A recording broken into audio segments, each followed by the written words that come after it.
Kowezi zvaita seiko kubata rushaya kudaro mwanangu chiko. Aiwa daro waita sei what's stressing you? Pane medzi yausinoNzwisisa. Kubvunzaka. Tivunzeni namai vako kwakanga noti ndakawana siku medzera. Time dzodzo pataiita ma level time dzedu dziya nekugadzira mumba nekuita zvimwe zvinhu kutowana si wangu watoratidza kuti une brain. Tone question yacho. Tone question. Iri kuti Aish. Kwenga iri simple one anyways. If Peter had 4 bananas, wabata, and Paul takes 1, how many does Peter have now? And was one.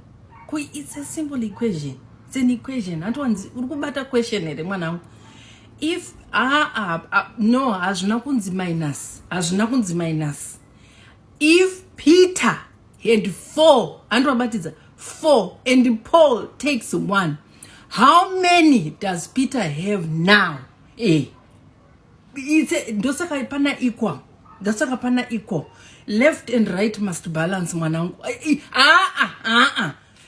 If Peter had 4 and Paul takes 1, daenda kusia uchita wega chichacho. I'm trying to give you the formula.